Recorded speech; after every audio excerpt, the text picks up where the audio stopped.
¿Cómo estás, querido doctor José Antonio Lozano Díez? ¿Cómo estás? Muy bien, querido Joaquín. Muy bien, muy contento de estar aquí contigo hoy, Venga, pues el martes.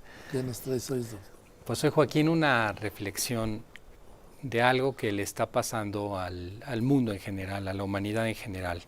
Un fenómeno curioso de esta generación actual en la que estamos viviendo, y yo te diría que bastante peligroso. Hemos dejado de soñar con el futuro para empezar a temerle. Fíjate que empecé a ver algunos datos. Cuando ves, por ejemplo, el cine de mediados del siglo XX, que hablaba de la tecnología, las grandes utopías, un mundo lleno de cosas maravillosas, ¿te acuerdas? Odisea Sí. al año 2000 y demás. Y ahora, en una medida muy importante, la retórica, el cine, en general lo que hablamos es pandemias, colapsos climáticos, colapsos tecnológicos, lo empezamos a ver en el cine, en la discusión, y parecería que pasamos, Joaquín, de un mundo que era utópico, un mundo que, eso además es un fenómeno muy propio de la época moderna, la utopía.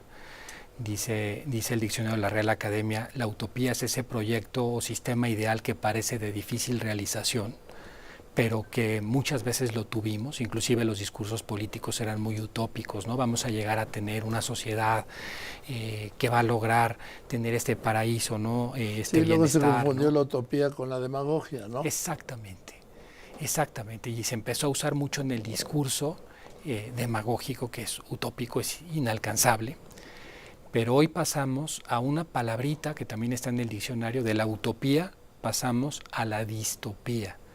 La distopía, que es el antónimo de la utopía, o sea, es lo contrario de la Bueno, utopía. pues te hablan, dicen, esta es una película distópica. Exactamente, Joaquín, y cada vez son más comunes. Fíjate que hoy veía un dato increíble, cerca del 90% de la narrativa que vemos es distópica.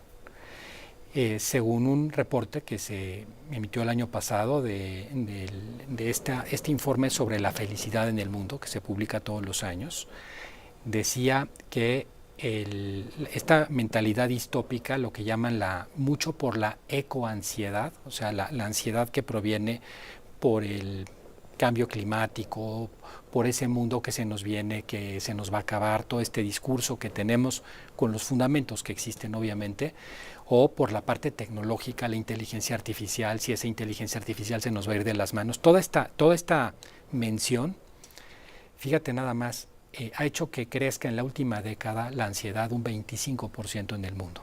Y la causa es esa, que nuestro ambiente se ha vuelto distópico. Y fíjate, Joaquín, otro análisis que veía yo de la Universidad de Vermont sobre sentimientos en la literatura. En la literatura, desde el año 2000 a la fecha, en estos últimos 25, ya 26 años, las palabras asociadas al miedo y al desastre han superado por mucho a las de esperanza y triunfo en la narrativa, por mucho. O sea que novelas que vemos los últimos años escritas, guiones que vemos los últimos años escritos, hoy están tendiendo mucho más a hablar del desastre, del miedo al futuro, de esta situación distópica en la que hoy parecería que nos hemos metido. Y no solo eso, las series, y series que duran años, de 4 o 5 temporadas. Totalmente negativas, con una visión del futuro que se nos va de alguna manera taladrando en la mente. Y fíjate que además eso, si lo sumamos, las series, las narrativas, al uso que le damos nosotros, por ejemplo, a las redes sociales, el algoritmo termina leyendo esa visión también distópica de la vida. Y entonces se da lo que se llama el sesgo de confirmación, porque cuando yo estoy con una mentalidad distópica, oye, pues fíjate que el mundo va mal en A, en B, en C, y empiezo a meterme y en las redes sociales busco información de eso, todo lo que me empieza a llegar a mi red social tiene ese sesgo, esa información. Claro, por el algoritmo, ¿no? Por el algoritmo. Entonces todo lo que yo veo es distópico, vivo en un mundo distópico. ¿Y qué es el peligro de esto? El gran peligro es lo que muchos llaman la profecía autocumplida. Cuando yo paso de este optimismo que teníamos tecnológico, este optimismo de la vida, como lo tuvimos hasta los años 80, 90, a este pesimismo existencial en el que hoy están viviendo muchos jóvenes y estamos viviendo en términos generales, empiezo a hacer de mi vida, de mis reacciones, de mi manera de enfocar las cosas, algo que se va preparando para que el mundo sea efectivamente como lo estoy pensando. Si yo inicio este año con miedo, estamos todavía en enero, inicio el año pensando que las cosas van a ir mal, inicio el año con pesimismo, inicio el año, ¿cuáles van a ser mis decisiones? ¿Cómo voy a enfrentar la vida? Si tengo que hacer alguna inversión, si tengo que enfrentar un trabajo, si quiero buscar un nuevo trabajo, un nuevo proyecto de vida, no lo voy a hacer porque voy a estar a la defensiva. Entonces, al final, el futuro no es algo que sea distópico per se, sino es algo que yo voy creando. El futuro no es algo que existe, es algo que yo voy creando en mi propia vida. Y esa parte muchas veces no terminamos de darnos cuenta cuánto daño nos hacemos cuando caemos en un sentido distópico de la vida. Nosotros estamos creando este mundo que al final del camino, si queremos hacer el desastre, pues terminemos haciendo el desastre. Decía Merton que sobre la profecía autocumplida, que es una definición falsa de la situación que evoca un comportamiento nuevo que hace que la concepción que era originalmente falsa se haga realidad. A ver, repítelo, por favor. La profecía autocumplida es una definición falsa de una situación, o sea, es ver, esta distopía es llevar las cosas a un negativismo que no necesariamente es así, que evoca en mí un comportamiento nuevo, un comportamiento que va a ser a la defensiva, que va a ser viendo las cosas negativas, que va a ser pesimista, y que hace que esa concepción que originalmente era falsa se convierta en algo real. Mira, a mí me han preguntado a veces, oigan, no, ¿cómo ve las cosas? Bueno, sí, pero nos va a ir peor, ¿verdad? No, señora, no nos va a ir peor, nos va a ir mejor. No, pero es que las cosas van a ir peores, ya están yendo peor. No, señora. Sí. A ver, yo siempre les digo, México es mucho país. Claro. Si necesitamos el peor momento de México, no, el peor momento de México es cuando nos arrebatan más de la mitad del país. El peor momento de México es cuando la invasión del 914, que se hizo la bandera de Estados Unidos en Palacio Nacional. El peor momento es la invasión francesa antes. El peor momento es la revolución, la guerra cristera.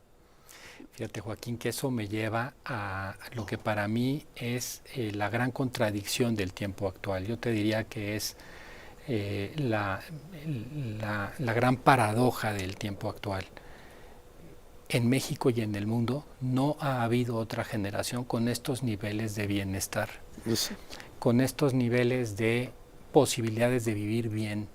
Ninguna otra generación en lo que se refiere a la salud, en lo que se refiere a la economía, Joaquín. Hoy, a pesar de los pesares, a nivel global, no tenemos ni de chiste el porcentaje de pobres que había hasta hace unas pocas décadas en el mundo.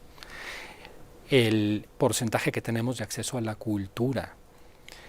Joaquín, en México, la esperanza de vida hace 100 años era en las mujeres de 38 años, en los hombres de 36. A los 40 años ya éramos personas que éramos considerados mayores en el sentido de la tercera edad. Ya se hablaba de ancianidad en los 40, 50 años, porque era lo que vivían las personas. Pre-pandemia COVID, llegamos en México a tener niveles de prácticamente 78 y 76. O sea, duplicamos la esperanza de vida en este país. Si nosotros viéramos que muchas de las enfermedades que pudo haber tenido la reina Victoria en el siglo XIX, que la llevaban a causa de muerte, hoy se solucionan con una medicina que se compra en la esquina por una cantidad menor de dinero y que tienen acceso las personas, entenderíamos dónde estamos parados. Pero ¿cómo vemos hoy el mundo, Joaquín? No, estamos peor que nunca, el futuro viene en unas condiciones malísimas y claro, nos estamos creyendo ese mundo negativo. Estamos hoy con miedo al futuro, estamos totalmente distópicos y la distopía termina haciéndonos un daño enorme, Joaquín. También ha pasado, doctor, que doy una conferencia y en las preguntas y respuestas registro lo que me estás diciendo. Un futuro negro. Sí. Sí. Y digo, no, y no, y no. A mí, por ejemplo, me han llegado a preguntar, oiga, ¿y usted también se va a ir va a dejar México y se va a ir a Madrid? Y entonces yo les hago una explicación que se las comparto aquí. Les digo, no, señora, no. Yo ya vine de Madrid, de niño. Sí, yo no me voy a ir, vamos, ni a vivir ni al Estado de México, sí, ni a Ciudad Satélite, digo, aquí. Pero sí percibo el aumento de lo que estás mencionando, doctor, de ese, no sé, Sí. llamarle pesimismo. Este es un pesimismo generalizado. Es un mundo que, de haber sido un mundo que vivía en la utopía, fíjate tú las series de los años 60, 70, 80, las películas que veíamos, el lenguaje que teníamos, y ahora ve la mayoría de lo que vemos, escuchamos. Es un signo de los tiempos, Joaquín, la distopía. Y por eso yo quisiera dejar hoy un mensaje que me parece importante para el auditorio. Qué importante hoy, más que nunca, trabajar en encontrar cada uno el sentido de la propia vida. Y aquí sigo las ideas de aquel psiquiatra judío austriaco, el padre de la logoterapia de Viktor Frankl, que decía, tomando una frase que es de Nietzsche, quien tiene un porqué para vivir, casi siempre encontrará el cómo. Yo le quito el casi. ¿Cuál es tu porqué de vida? Cuando hoy te preguntes qué tan bien o tan mal está el mundo es una cosa. ¿Cuál es tu historia particular?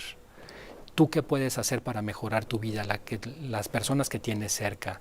¿Qué es lo que te mueve a levantarte en las mañanas? Si no lo puedes responder el día de hoy, tienes, y eso lo dejaré yo aquí en el programa, un primer propósito esencial en tu propia vida. Encontrar tu propósito. En este mundo en el que puedes ver cosas que no te gusten, cosas que estén mal, tu vida se sigue escribiendo, el tiempo sigue pasando. ¿Qué esperas?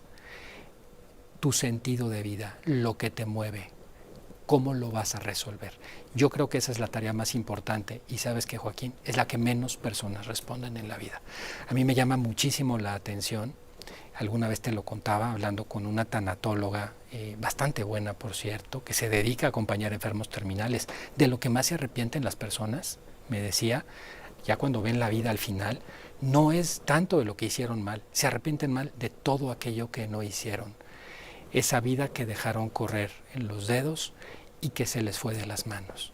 Joaquín, tenemos un tesoro que es nuestra existencia. Y yo creo que en este mundo distópico, hoy más que nunca, encontrar el sentido de la vida es lo mejor que le podemos mandar como mensaje al auditorio. Venga, pues hecho, doctor. Gracias, doctor. Joaquín. El Muchas doctor gracias. José Antonio Lozano Díaz, presidente de la Junta de Gobierno de la Universidad Panamericana y del IPADE. Y nos vemos el viernes con... Lo que no nos enseñaron en la escuela, Joaquín. Gracias, Aquí doctor. nos vemos. Voy a unos anuncios